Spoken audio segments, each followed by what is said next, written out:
Do you consider yourself more a journalist than a political campaigner? I am a journalist, aren't I? I am a journalist. A very good one. Better one than you lot. From ABC News, American ABC News. How you doing, all right? Good, thanks. Let me ask you, how important to you is support from the US? How important to me is support from the US? Yes. Let me ask you a question. Are you a journalist? Of course. Do you think I should be detained under terrorism legislation if there's no suspicion of a crime? Do you think they should have access to? Do you think they should have access to what's in my phone as a journalist? What's your answer? You're a journalist. I would not want a journalist to have the state have access to their phone. So you support me today? Not necessarily. Why don't you support me today then? I'm a journalist, and they detain me under terrorism legislation to get access to my mobile phone to see who I talk to and what my source of information are. So you just said you wouldn't support that. I'm a journalist. So do you think that's right? I'm covering the story. Okay, so do you think that's right? I'm just here in the middle, as it were. But you don't think it's right?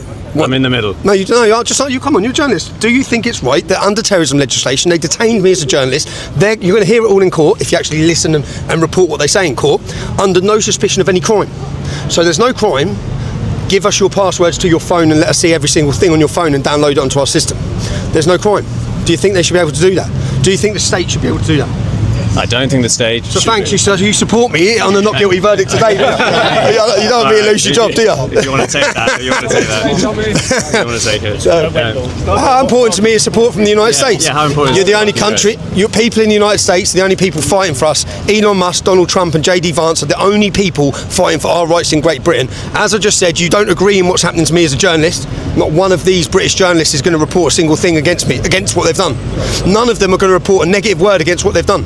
They're going to allow them to detain me today. I might go to prison today for not giving the state access to my sources of information. Do you think you go to prison? Do I think I will? I don't know. The world's watching, so to be honest, I win either way. For my cause, I know what we live under in this country. I know there's no free speech. I know we live under a tyrannical government. We live in a totalitarian state where this place is a weapon of the state. That's where we live. Or should I be tried by a judge or 12 members of my peers? Why am I never tried by 12 members of my peers, ever? Why have I never had my fate decided by 12 members of the British public? Why is it always a state-appointed judge? It's insane.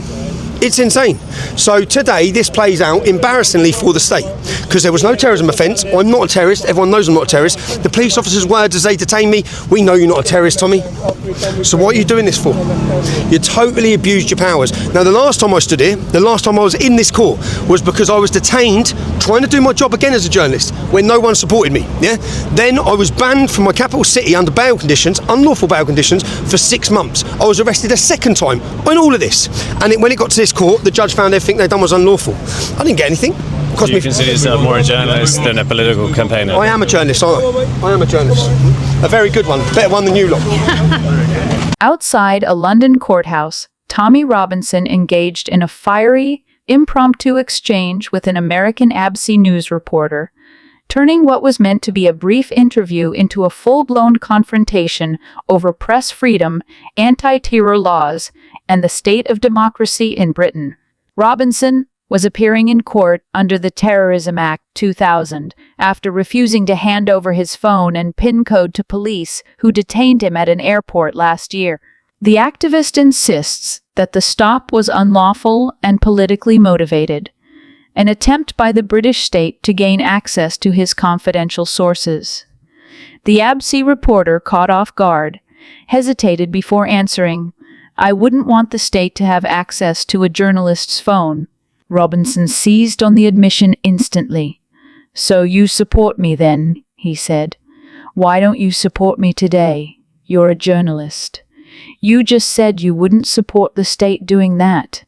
When asked how important you support was to him, Robinson's answer was striking.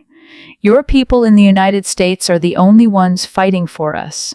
Elon Musk, Donald Trump, JD Vance. They're the only people standing up for free speech in Great Britain."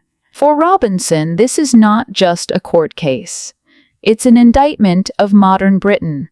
"We live under a tyrannical government," he said. "There's no free speech. This country is a totalitarian state. And this place," he added, gesturing toward the courthouse, "is a weapon of the state." Robinson's case has divided Britain once again. To his supporters, he is a whistleblower exposing corruption and defending journalistic integrity.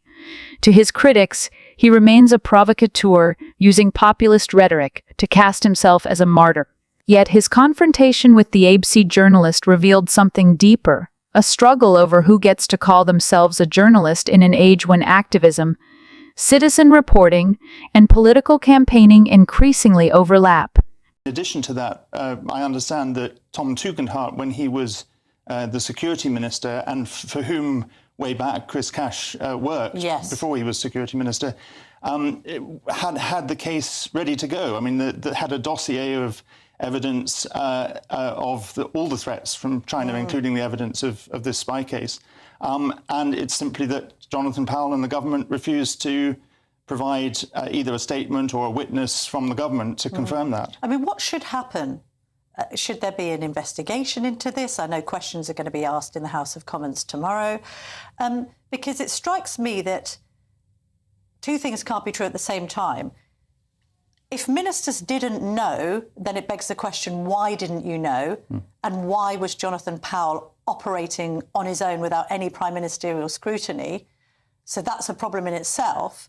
But alternatively, if you're a prime minister that is across the detail of what's going on in your government, then you must have known what Jonathan Powell was doing in relation to this spying case, not least when you yourself, as we're constantly reminded, were a lawyer. You were the head of Director of Public Prosecutions. How could he have not taken an interest? What's your theory on that? The Prime Minister must have known about this. Well, one would hope so. If his national security advisor is operating on his own without the Prime Minister's knowledge, that's in itself a very serious problem. If the Prime Minister did know and he's essentially lying about it, that's an even greater problem. So either way, there needs to be a big debate in Parliament this week. Jonathan Powell needs to explain himself, the Prime Minister needs to explain himself, and probably Jonathan Powell should go. Should resign. I think so. Or be sacked? Or be sacked, exactly. Bridget Phillipson was in here earlier, and she's again having to toe this careful line with how we treat China, which has frankly been the rhetoric of successive ministers in successive governments, right? I put it to Dame Priti Patel earlier. It's all very well blaming Labour now and trying to close the door after the horse has bolted the stable door. But actually, this started with Cameron and Osborne cozying up to China, having this golden era of friendship with the Chinese, even though lots of people were saying, well, hang on, they are actually communists. You've got to be careful here. 15 years on, China owns most of our key national infrastructure. It's all too little too late, this. The Chinese are in, aren't they? And they're here to stay. Well, they are. Although I would say that, and I 100% agree with you about the golden era and Cameron's time in office, we were starting to see a somewhat more robust line, not near enough, but some awareness of both the appalling human rights violations in China itself and the severe threat that China poses to us under Boris Johnson, Liz Truss, Rishi Sunak. Yes. And it feels like this current government has dialed the clock back more than a decade.